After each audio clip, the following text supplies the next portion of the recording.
Okay, so this is my bait making area. As you can see, I've done a few there. That's neon green, neon pink, and neon orange. And over there I have some, this is just a whole bunch of different colors thrown in a cup and melted, and it came out army green. Behind that I have some of my version of Junebug, and I have some scent stuff there. And there's my molds. And then back behind there I have some more stuff, blending block for dual injection. I have a couple of fish form 9 or 9.5 ounce, whatever they are, deals. I got some of these over at I believe it was a Home Depot or Lowe's. They had them for $1 a piece, which is a pretty good deal for those. They're the heavy duty ones. Have some more stuff up here in the box for making the stuff. And then I have a tub, and it's got some of my Arbor Hawking measuring cups, and then some line down there, some powder paint for jigs. My setup here, and originally the pump came from that BAC, and I had a different pot here, but the lid cracked. Here, I'll get it real quick and show you. Oh, this is what happened after about 5 uses, because it's acrylic and it doesn't hold up to any of it, and they were saying that it's not made for making bait. Well, it even cracked where they etched in right here on their logo. It even cracked there, so that tells me it's probably a defective lid. And I've seen other people on YouTube making baits with it, and no problem with them. Then I got some Presto multi-cookers, or deep fryer / multi-cooker or whatever, so if I ever decide to make a big run, I can just put them in there. And my Wood River vices, they tend to work a little bit better than those because they're a little quicker. Those, I get a little tired of having to undo them all the time. So anyway, and what I do is I'll get a 5-gallon bucket of bait plastic 242 with the low odor and all that stuff, and then I put them in half-gallon mason jars and vacuum seal them, and that should keep the moisture out and all that stuff. And I ended up getting this one. It's a Vevor off of I believe Temu, and it was less than $100.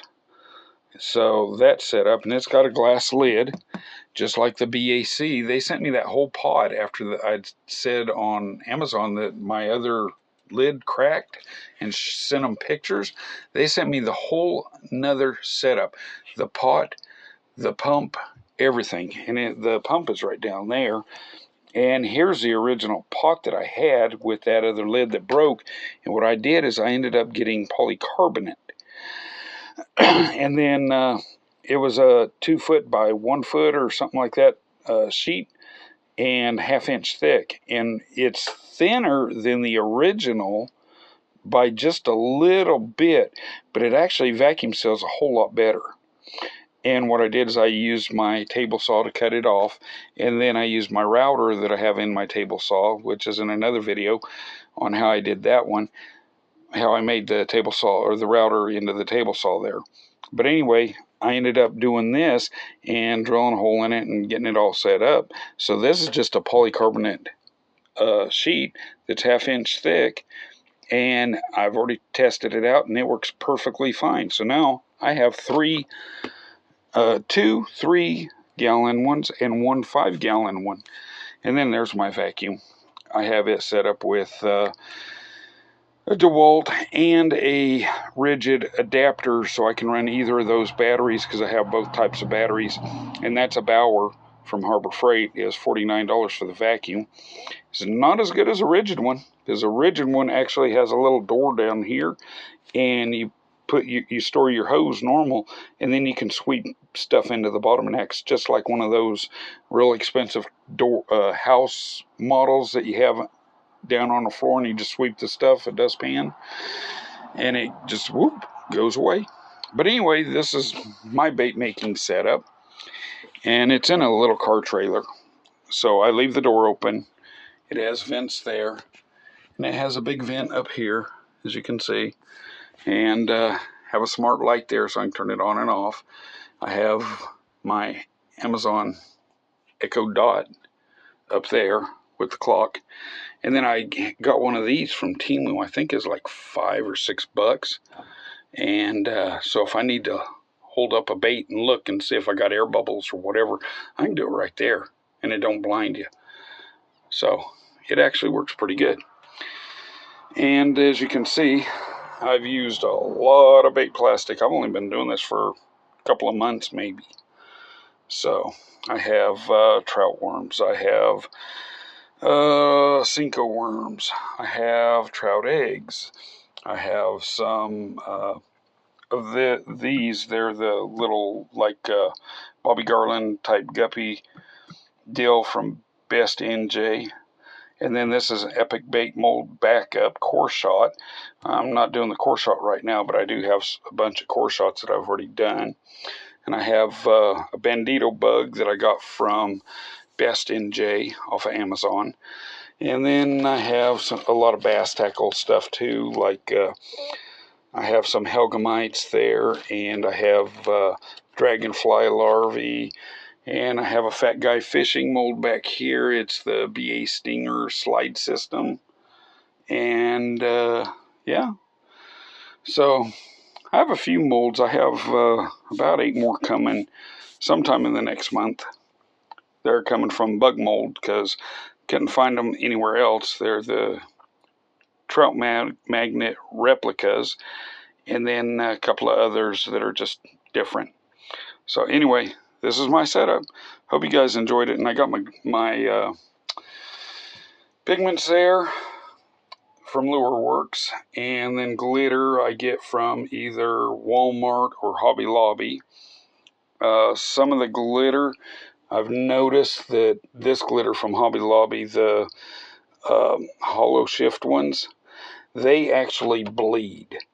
So you can use them 1 or 2 times, and then after that it's going to change the color of your plastisol. And if you like the purples and the blues that it creates, that's all fine, but otherwise just know it bleeds.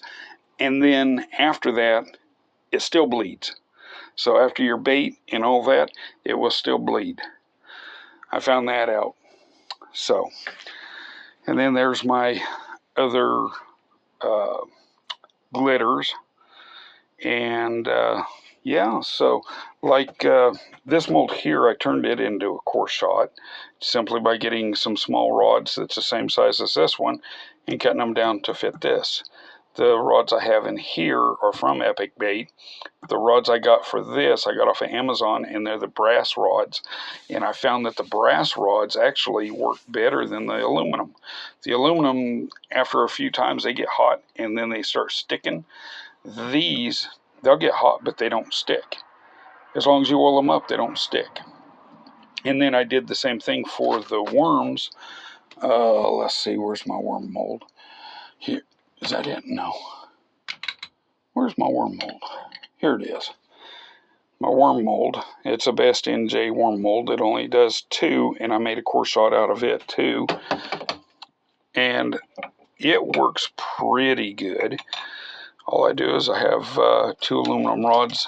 I'd got these rods thinking I was going to do a Core Shot on these with these thicker rods, but they don't quite work too good. But these, I cut them to be exact so that they would actually work, and they work perfectly fine. As you can see, they fit right into the tail end there all the way, and all the way there, so there's no slop, so they won't come out.